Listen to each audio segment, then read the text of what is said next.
Hello students, मैं सिर्फ Najiba Ibrahim and welcome back to my channel e learning accounts and maths. Students, हमने question number 4 तक सारे questions कर लिए ना। आज हमें 5th करना है। तो देखिए क्वेश्चन नंबर 5 में लिखा हुआ है A and B were partners sharing profits and losses in the ratio of 2:1। The balance sheet as at 31 March 2023 was as follows. A and B दो पार्टनर्स है, दोनों का प्रॉफिट शेयरिंग रेशियो गिवन है and balance sheet दिया हुआ है। आगे लिखा हुआ है partners decide to dissolve the firm on the above date, assets and liabilities realised as follows. Partners ने डिसाइड किया कि फर्म को अब बंद करना है, एसेट एंड लायबिलिटीज का रियलाइजेशन किया गया। तो देखिए point number first, plant and machinery was taken over by A at 60% of the book value. ध्यान से देखिएगा स्टूडेंट्स, यहाँ पे लिखा हुआ है प्लांट एंड मशीनरी ए ने ले लिया 60% पे। ओके, ए पार्टनर है ना, तो प्लांट एंड मशीनरी पार्टनर ने ले लिया 60% पे, मतलब डिस्काउंट पे। Okay, investment were taken over by B at 120%। Investment B ने ले लिया 120% पे, मतलब बी ने प्रॉफिट पे इन्वेस्टमेंट लिया है फर्म से। स्टूडेंट्स ध्यान दीजिएगा, जब भी 100 से कम रेट गिवन हो ना तो उसका मतलब लॉस होता है, एंड जब भी 100 से ज्यादा रेट गिवन हो तो उसका मतलब प्रॉफिट होता है। मतलब ए 60% पे प्लांट एंड मशीनरी लेके गया है ना, ओरिजिनल वैल्यू से कम में लेके गया है ए, मतलब फर्म का लॉस हुआ। और बी 120% पे लेके गया है इन्वेस्टमेंट फर्म से, मतलब फर्म ने उसे ओरिजिनल वैल्यू से ज्यादा अमाउंट पे उसे सेल किया, मतलब फर्म का इस पे प्रॉफिट हुआ। 100 से कम वाले को लॉस एज्यूम करते हैं एंड 100 से ज्यादा वाले को प्रॉफिट। ओके, तो समझने में आप लोग कंफ्यूज ना होना। Point third, sundry creditors were paid of by giving them stock at 75% of the book value. Sundry creditors का पेमेंट भी तो करना होता है ना, कंपनी की लायबिलिटी होती है। तो ध्यान से देखिएगा, यहाँ पे लिखा हुआ है सन्ड्री क्रेडिटर्स को 75% पे स्टॉक दे के पेमेंट किया गया। ओके, लायबिलिटीज का पेमेंट एसेट दे के किया गया एंड जो बैलेंस बचा था उसका पेमेंट कैश में किया गया। सॉल्यूशन की टाइम में मैं और अच्छे से एक्सप्लेन करूंगी। नेक्स्ट पॉइंट में लिखा हुआ है debtors realise 20% less of the amount due from them.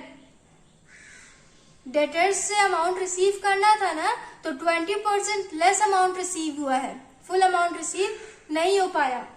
As loan was paid off with interest for 6 month. Students, balance sheet के लायबिलिटी साइड में देखिए, फर्म ने ए से लोन लिया है, ए पार्टनर है ना, तो फर्म ने 12% के इंटरेस्ट पे ए से लोन लिया था, जिसका पेमेंट इंटरेस्ट के साथ किया गया। Okay, next point, realisation expense amounted to 1000। Realisation expense दिया हुआ है 1000। You are required to prepare realisation account, A's loan and B's loan account, partners capital account and bank account. ये सारे अकाउंट्स मेंटेन करने हमें। चलिए सबसे पहले रियलाइजेशन अकाउंट बनाएंगे। रियलाइजेशन अकाउंट में सबसे पहले एसेट एंड लायबिलिटीज को कॉपी पेस्ट किया जाता है ना, तो पहले हम वो कर लेते हैं। तो लायबिलिटी साइड में देखिए सन्ड्री क्रेडिटर्स लिखा हुआ है, यहाँ लिखेंगे by sundry creditors 2,10,000। Next point, A's loan at the rate 12% per annum. Students, as loan की यहाँ पे एंट्री नहीं होगी, कॉपी पेस्ट हम लोग नहीं करेंगे। क्यों नहीं करेंगे? क्योंकि ए एंड बी ये दोनों पार्टनर्स है ना, तो पार्टनर्स से अगर फर्म लोन लेती है या फिर पार्टनर को फर्म लोन देती है तो उसको हम कॉपी पेस्ट नहीं करते हैं, थर्ड पार्टीज के लोन की हम एंट्री करते हैं। फॉर्मेट में मैंने आपको एक्सप्लेन किया हुआ है। जनरल रिजर्व की भी एंट्री नहीं होगी। रिजर्व को पार्टनर्स के बीच उनके प्रॉफिट शेयरिंग रेशियो में डिस्ट्रीब्यूट कर दिया जाएगा, जिसकी एंट्री पार्टनर्स कैपिटल अकाउंट में करेंगे। एसेट साइड में देखिए कैश एट बैंक की एंट्री नहीं होगी, क्योंकि इसे हम बेच नहीं सकते हैं। सन्ड्री डेटर्स की एंट्री होगी, यहाँ लिखेंगे 2 सन्ड्री डेटर्स। कितना रिसीव करना है? 1,80,000। ओके, उसके बाद प्रोविजन दिया हुआ ना 10,000 का, तो मैंने बताया था प्रोविजन लायबिलिटी होता है, इसलिए इसकी एंट्री क्रेडिट साइड में करते हैं 10,000। ओके, उसके बाद next point, stock 2 lakh.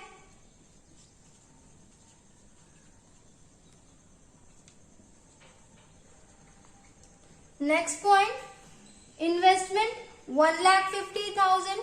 Investment हम सेल कर सकते हैं ना, तो इन्वेस्टमेंट को भी कॉपी पेस्ट करेंगे। 1,50,000। Plant and machinery, to plant and machinery 4 lakh. Next point, B's loan. Students, B loan asset side में दिया हुआ है, इसका मतलब ये है कि बी ने फर्म से लोन लिया होगा। ओके, जब भी लायबिलिटी साइड में किसी पार्टनर का लोन गिवन होता है, उसका मतलब ये होता है कि फर्म ने पार्टनर से लोन लिया है। ओके, फर्म उस पे इंटरेस्ट पे करेगी, बट जब भी एसेट साइड में लोन गिवन होता है, उसका मतलब ये होता है कि पार्टनर ने फर्म से लोन लिया है, पार्टनर फर्म को इंटरेस्ट पे करेगा। ओके, तो जब भी पार्टनर्स लोन लेते हैं और लोन देते हैं, तो उनका हम कॉपी पेस्ट नहीं करते हैं, सिर्फ थर्ड पार्टीज के लोन की हम एंट्री करते हैं। ओके, उसके लिए हम ये जो पार्टनर ने लोन लिया और दिया है, इसके लिए हमें लोन अकाउंट बनाना होगा, तो लोन अकाउंट बनाएंगे और उसमें एंट्री करेंगे। अभी कॉपी पेस्ट हमने कर लिया, अब इसके बाद एसेट रियलाइजेशन और लायबिलिटी के पेमेंट की एंट्री करेंगे। तो यहाँ देखिए, प्लांट एंड मशीनरी ए ने ले लिया 60% पे। 60% पे मतलब प्लांट एंड मशीनरी का वैल्यू कितना था, 4 लाख। 4 लाख का 60% कैलकुलेट करिए, कितना हो जाएगा।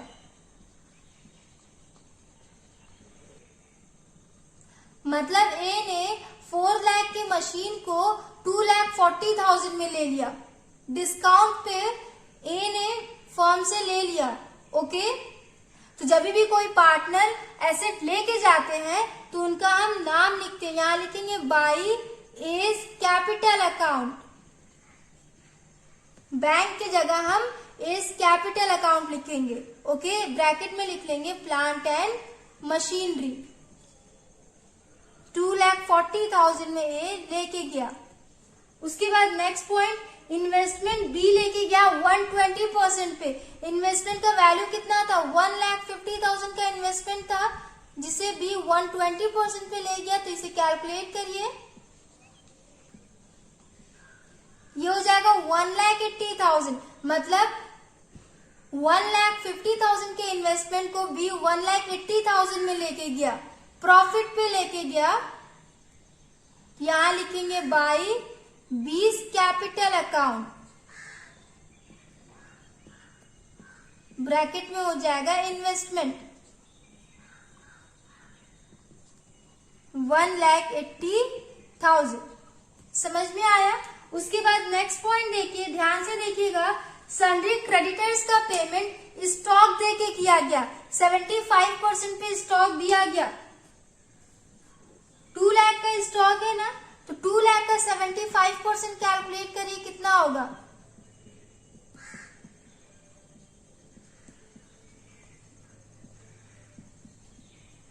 टू लाख के स्टॉक को 1,50,000 में दिया गया।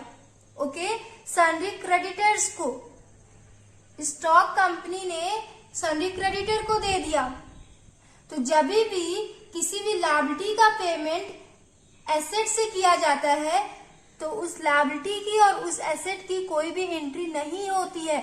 अगर क्यों नहीं होती है, तो ये भी देख, अगर हम इस साइड 1,50,000 की एंट्री करते हैं, कंपनी ने स्टॉक बेच दिया है 1,50,000 में, 2 लाख के स्टॉक को कंपनी ने 1,50,000 में बेचा है, तो इस साइड एंट्री करेंगे। एंड इस साइड कंपनी ने सन्ड्री क्रेडिटर्स का पेमेंट किया है, तो यहाँ पे भी हम 1,50,000 करेंगे ना, तो दोनों साइड तो बैलेंस हो जा रहा है। दोनों साइड हमने 1,50,000 एंड 1,50,000 किया, दोनों साइड बैलेंस हो जा रहा है, इसीलिए इनकी एंट्री का कोई मतलब नहीं है। ओके, तो जब भी किसी लायबिलिटी का पेमेंट फर्म एसेट दे के करती है, तो ना तो एसेट की एंट्री होती है उस एसेट की, ना ही उस लायबिलिटी की एंट्री होती है। ओके, तो 2,10,000 टोटल क्रेडिटर्स का पेमेंट करना था, जिसमें से 1,50,000 का पेमेंट कंपनी ने स्टॉक दे के किया एंड बाकी का पेमेंट कंपनी ने कैश पेमेंट में किया। ओके, तो रिमेनिंग अमाउंट कितना बच रहा है, 60,000। तो 60,000 का पेमेंट सन्ड्री क्रेडिटर्स को कैश में किया गया, तो यहां लिखेंगे टू बैंक या फिर कैश, आप लोग बैंक वर्ड ही यूज किया करना, ओके, क्योंकि आपको आगे बैंक अकाउंट ही बनाना है। कैश या बैंक आप कुछ भी लिख सकते हैं, लेकिन आप बैंक वर्ड ही यूज करना। ब्रैकेट में हो जाएगा सन्ड्री क्रेडिटर्स, 60,000 का पेमेंट कैश के थ्रू किया गया, तो यहाँ पे 60,000 हो जाएगा। 1,50,000 की एंट्री क्यों नहीं होगी? आई होप आप लोग को समझ में आया होगा।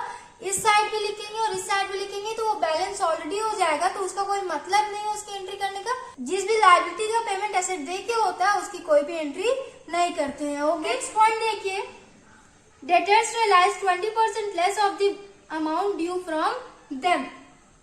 डेटर्स का रियलाइजेशन 20% के डिस्काउंट पे हुआ, तो डेटर्स कितना दिया हुआ है? 1,80,000 का 20% कैलकुलेट करिए कितना होगा? 36,000, मतलब 36,000 का डिस्काउंट ले लिया गया, ओके। जिसे पेमेंट करना था उसने 36,000 का डिस्काउंट ले लिया, तो 1,80,000 माइनस 36,000 ये हो जाएगा 1,44,000। मतलब डेटर्स पे कंपनी ने सिर्फ 1,44,000 ही रिसीव किया, बाकी का डिस्काउंट अलाउ कर दिया। तो यहां लिखेंगे बाई बैंक। एसेट रियलाइज की एंट्री बैंक करके करते हैं ना, इन दोनों एसेट को तो पार्टनर लेके गया, इसलिए पार्टनर्स कैपिटल अकाउंट की हमने एंट्री की। बाकी एसेट जो भी कंपनी सेल करेगी उसका हम बैंक में लिखेंगे, यहां लिखेंगे ब्रैकेट में डेटर्स। कितना हो जाएगा? 1,44,000, बाकी का डिस्काउंट अलाउ कर दिया कंपनी ने। उसके बाद नेक्स्ट पॉइंट, ए के लोन को पेमेंट किया गया इंटरेस्ट के साथ, तो ए को कंपनी ने जितना भी लोन पे किया है उसकी एंट्री हम लोन अकाउंट में करेंगे। इंटरेस्ट की एंट्री हम रियलाइजेशन अकाउंट में करते हैं, ओके। लोन के पेमेंट की एंट्री हम लोन अकाउंट में करेंगे, बाकी इंटरेस्ट पेमेंट की एंट्री हम रियलाइजेशन में करते हैं। तो फर्म इंटरेस्ट पे कर रही है, फर्म का एक्सपेंस हो रहा है, तो एंट्री चली जाएगी डेबिट साइड में। यहां लिखेंगे to interest on A's loan account. Interest amount calculate करेंगे कैसे? फर्म ने ए से कितना लोन लिया था? 50,000। इंटरेस्ट रेट कितना है? 12%। इनटू 6 मंथ का हमें इंटरेस्ट पे करना है। एडजस्टमेंट में आपके गिवन है ना, paid off with interest for 6 month, तो 6 मंथ का इंटरेस्ट कैलकुलेट करिए। 3,000 इंटरेस्ट पे करना है, तो यह हो जाएगा 3,000। लोन पेमेंट की एंट्री लोन अकाउंट में करेंगे, सिर्फ इंटरेस्ट की एंट्री रियलाइजेशन अकाउंट में की जाती है, ओके। हो गया यहां तक। उसके बाद रियलाइजेशन एक्सपेंस हो रहा है 1,000 का, तो यहां लिखेंगे टू बैंक अकाउंट। जो भी हमने बैंक लिखा ना, ये सारे अमाउंट बैंक अकाउंट में ट्रांसफर किए जाएंगे, ओके। ब्रैकेट में हो जाएगा रियलाइजेशन एक्सपेंस 1,000। हो गया, रियलाइजेशन अकाउंट हमने कंप्लीट कर लिया। आई होप आप लोग को सारे पॉइंट्स समझ में आए होंगे। टोटल कर लेते हैं स्टूडेंट्स। क्रेडिट साइड का टोटल करिए 2,10,000। पहले एक बार हम चेक कर लेते हैं कि सारे एसेट्स को कंपनी ने बेचा है कि नहीं बेचा, ओके। एक बार चेक कर लीजिए। सन्ड्री डेटर्स रिसीव कर लिया है फर्म ने, डिस्काउंट पे किया लेकिन कर तो लिया है ना। फर्म ने क्रेडिटर्स को दे दिया है, तो वो भी हो गया। इन्वेस्टमेंट बी लेके गया, ये भी हो गया। प्लांट एंड मशीनरी ए लेके गया, ये भी हो गया। 20 लोन की एंट्री इसमें नहीं होती है। उसके बाद लायबिलिटी साइड में सन्ड्री क्रेडिटर्स का पेमेंट हो चुका है, बाकी का पेमेंट कैश में किया गया था, तो ये वाला हमने यहाँ लिखा। बस इतनी एंट्री। एडजस्टमेंट में चेक कर लीजिए, इंटरेस्ट की भी एंट्री हमने कर ली, रियलाइजेशन एक्सपेंस की भी सारी एंट्रीज हमने कर ली। टोटल कर लेते हैं। क्रेडिट साइड का टोटल देखिए 2,10,000 प्लस 10,000 प्लस 2,40,000 प्लस 1,80,000 प्लस 1,44,000, ये हो जाएगा 7,84,000। क्रेडिट साइड का बैलेंस है। डेबिट साइड का बैलेंस देखिए 1,80,000 plus 2 lakh plus 1,50,000 plus 4 lakh plus 60,000 plus 3,000 plus 1,000, ये हो जाएगा 9,94,000। डेबिट साइड का बैलेंस ज्यादा है, क्रेडिट साइड का कम है, माइनस करिए 2,10,000 आ रहा है। क्रेडिट साइड में जब भी बैलेंस कम होता है तो मतलब लॉस होता है। इस साइड लिखेंगे by loss transfer to A's capital account and B's capital account. 2,10,000 को इनके प्रॉफिट शेयरिंग रेशियो में हम डिवाइड करके लिखेंगे। प्रॉफिट शेयरिंग रेशियो 2:1 दिया हुआ था, तो 2,10,000 इंटू 2/3 ए में हो जाएगा 1,40,000 एंड बी में हो जाएगा 2,10,000 इंटू 1/3, ये हो जाएगा 70,000। टोटल करिए, ये हो जाएगा 2,10,000। हो गया। रियलाइजेशन अकाउंट हमने बना लिया। टोटल बैलेंस कर लीजिए 9,94,000 and 9,94,000। So students, realisation account बना लिया हमने। अब हम लोन अकाउंट बनाएंगे, उसके बाद पार्टनर्स कैपिटल अकाउंट बनाएंगे एंड देन बैंक अकाउंट बनाएंगे। ओके। सो स्टूडेंट्स, मैंने फॉर्मेट बना लिया है। सबसे पहले हम एज लोन अकाउंट बनाएंगे। लायबिलिटी साइड में लिखा हुआ है ना 50,000। सबसे पहले बैलेंस अमाउंट लिखेंगे, यहाँ लिखेंगे बाई बैलेंस बीडी 50,000। उसके बाद फर्म ने ए को इंटरेस्ट भी पे किया 3,000 का, तो फर्म ए को इंटरेस्ट पे कर रही है। ए इंटरेस्ट अमाउंट रिसीव करेगा, ए का इनकम होगा, इसलिए इसके इनकम साइड में लिखेंगे बाई इंटरेस्ट ऑन लोन। कितना आया था, हमने कैलकुलेट किया था तो 3,000 हो गया। एंट्री हो गई, टोटल कर लीजिए 53,000। फर्म ने ए से लोन लिया था 50,000, पेमेंट उसका करेगा इंटरेस्ट के साथ, तो 53,000 पेमेंट किया जाएगा ए को। यहां लिखेंगे टू बैंक अकाउंट।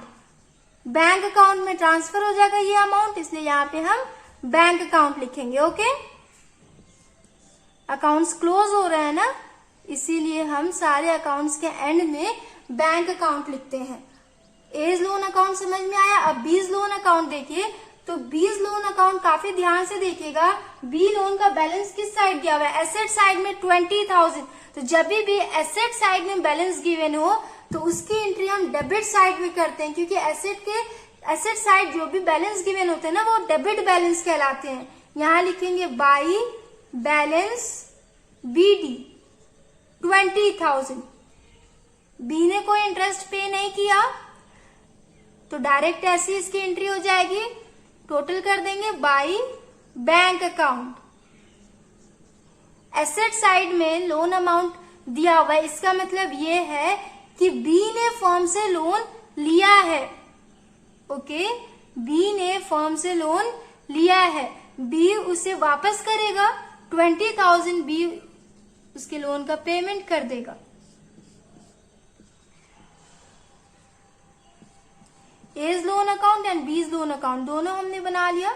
अब देखिए हम पार्टनर्स कैपिटल अकाउंट बनाएंगे। So students, partners capital account में सबसे पहले बैलेंस अमाउंट ट्रांसफर करेंगे क्रेडिट साइड में ना, तो ए का दिया हुआ है 4 लाख एंड बी का 2,50,000। यहां लिखेंगे by balance BD 4 lakh and 2,50,000 हो गया। नेक्स्ट जनरल रिजर्व गिवन है। जनरल रिजर्व पार्टनर्स के प्रॉफिट शेयरिंग रेशियो में डिस्ट्रीब्यूट करते हैं ना, तो यहां लिखेंगे बाई जनरल रिजर्व 90,000 गिवन है, इनके प्रॉफिट शेयरिंग रेशियो में डिवाइड करके लिखिए। 90,000 को 2:1 में डिवाइड करेंगे तो ये हो जाएगा 60,000 एंड 30,000। इजी कैलकुलेशन है, आप लोग खुद भी कर सकते हैं। ओके, समझ में आया। उसके बाद रियलाइजेशन का लॉस आया था, लॉसेस की भी एंट्री पार्टनर्स कैपिटल अकाउंट में करेंगे। यहां लिखेंगे टू रियलाइजेशन अकाउंट,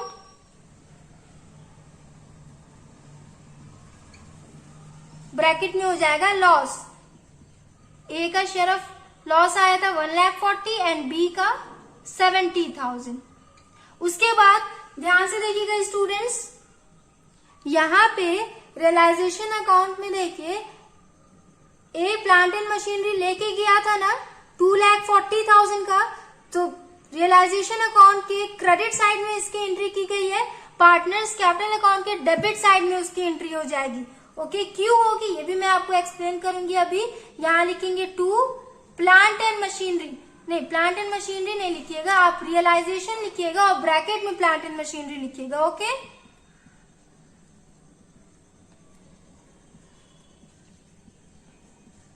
ए 2,40,000 में प्लांट एंड मशीनरी ले लिया था फर्म से, तो बदले में ए को 2,50,000 पे करना पड़ा होगा ना फर्म को। ए ने पे किया होगा तो ए का एक्सपेंस हुआ होगा, इसलिए इसके एक्सपेंस कॉलम में हमने 2,40,000 लिखा, मतलब डेबिट साइड में। ओके, उसके बाद बी भी इन्वेस्टमेंट लेके गया था, तो यहां लिखेंगे टू रियलाइजेशन अकाउंट, ब्रैकेट में हो जाएगा इन्वेस्टमेंट।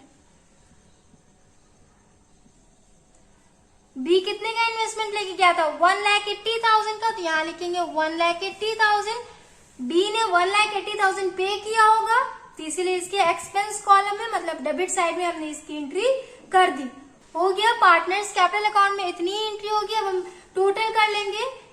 क्रेडिट साइड का टोटल देखिए, ए का 4 लाख प्लस 60,000, ये हो जाएगा 4,60,000 एंड डेबिट साइड का 1,40,000 प्लस 2,40,000, ये हो जाएगा 3,80,000।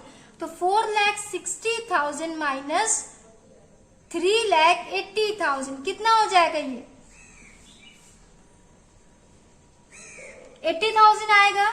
इस साइड बैलेंस कम है, तो यहां लिखेंगे टू बैंक अकाउंट, ये वाला बैलेंस बैंक अकाउंट में ट्रांसफर हो जाएगा, इसीलिए हम यहाँ पे बैंक अकाउंट करते हैं। अकाउंट्स को अब क्लोज करना है, फर्म बंद हो रही है, तो इसीलिए यहाँ पे हम बैंक अकाउंट लिखेंगे। ओके, उसके बाद बी का देखिए, क्रेडिट साइड का बैलेंस 2,50,000 प्लस 30, 2,80,000। डेबिट साइड का बैलेंस 1,80,000 प्लस 70, 2,50,000। 2,80,000 माइनस 2,50,000, ये हो जाएगा 30,000। इस साइड कम है, तो यहाँ लिखेंगे 30,000। ओके, माइनस करिएगा आप लोग। पार्टनर्स कैपिटल अकाउंट भी हमने बना लिया, टोटल कर लीजिए 4,60,000 एंड 2,80,000। इस साइड भी सेम बैलेंस लिख लीजिएगा। ओके, पार्टनर्स कैपिटल अकाउंट भी हमने बना लिया। अब हम बैंक अकाउंट बनाएंगे। सो स्टूडेंट्स, अब हम बैंक अकाउंट बनाएंगे। बैंक अकाउंट बनाना काफी इजी होता है। सबसे पहले हम बैलेंसिंग फिगर लिखेंगे। कैश एट बैंक दिया हुआ है 60,000 एसेट साइड में, तो एसेट साइड के बैलेंस को हम डेबिट साइड में ट्रांसफर करते हैं। ओके, यहाँ लिखेंगे टू बैलेंस BD 60,000। ओके, उसके बाद रियलाइजेशन अकाउंट में जो भी बैंक अकाउंट वाला बैलेंस है ना, उसको हम ट्रांसफर कर लेंगे। सबसे पहले डेबिट साइड में देखिए, यहाँ लिखा हुआ है टू बैंक सन्ड्री क्रेडिटर का पेमेंट कंपनी ने किया था ना कैश के थ्रू, तो बैंक पे हमने ट्रांसफर किया 60,000। यहाँ पे डेबिट साइड में है, तो बैंक अकाउंट की क्रेडिट साइड में हो जाएगा। यहाँ लिखेंगे बाई रियलाइजेशन अकाउंट, ब्रैकेट में हो जाएगा सन्ड्री क्रेडिटर्स। ओके, 60,000। उसके बाद स्टूडेंट्स यहाँ पे देखिए, रियलाइजेशन एक्सपेंस का पेमेंट फर्म ने किया था, तो हमने बैंक अकाउंट लिखा, इसकी भी एंट्री इसमें हो जाएगी। डेबिट साइड में, तो यहाँ क्रेडिट साइड में हो जाएगा। यहाँ लिखेंगे बाय रियलाइजेशन अकाउंट, ब्रैकेट में हो जाएगा रियलाइजेशन एक्सपेंस। ओके, अमाउंट हो जाएगा 1,000। डेबिट साइड के जो भी बैंक बैलेंस थे उसकी हमने इसमें एंट्री कर ली। अब क्रेडिट साइड में देखिए, प्लांट एंड मशीनरी ए लेके गया था, तो पार्टनर्स कैपिटल अकाउंट में हमने इसकी एंट्री की थी। इन्वेस्टमेंट की भी एंट्री हमने कर ली। डेटर्स की एंट्री देखिए, बाय बैंक लिखा हुआ है 1,44,000। यहाँ पे क्रेडिट साइड में, तो यहाँ पे डेबिट साइड में हो जाएगा। यहाँ लिखेंगे टू रियलाइजेशन अकाउंट 1,44,000। हो गया, रियलाइजेशन अकाउंट से इतने ही आइटम्स ट्रांसफर होंगे। लोन अकाउंट में देखिए, एज लोन अकाउंट के डेबिट साइड में हमने ट्रांसफर किया था 53,000, वहां पे डेबिट साइड में, तो यहाँ पे क्रेडिट साइड में हो जाएगा। यहाँ लिखेंगे बाई एज लोन अकाउंट, कितना हो जाएगा 53,000। ओके, उसके बाद बीज लोन का देखिए, बैंक अकाउंट क्रेडिट साइड में था तो यहाँ पे डेबिट साइड में हो जाएगा टू बीज loan account. Students opposite side बस एंट्री कर देते हैं, 20,000 हो जाएगा।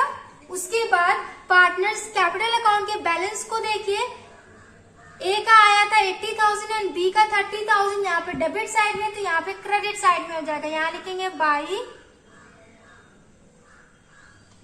As capital account 80,000 and B's capital account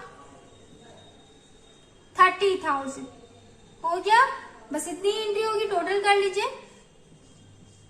60,000 plus 1,000 plus 53,000 plus 80,000 plus 30,000, ये हो जाएगा 2,24,000। इस साइड टोटल करिए, 60,000 प्लस 1,44,000 प्लस 20,000, ये भी हो जाएगा 2,24,000। सो स्टूडेंट्स हमने बैंक अकाउंट भी कंप्लीट कर लिया, रियलाइजेशन अकाउंट बनाया हमने, लोन अकाउंट बनाया दोनों पार्टनर्स का, पार्टनर्स कैपिटल अकाउंट बनाया एंड देन बैंक अकाउंट बनाया। So students question number 5 solve कर लिया है हमने। नेक्स्ट वीडियो में हम नेक्स्ट क्वेश्चन करेंगे। So if you like video then please like and comment and do subscribe my channel. Thanks for watching.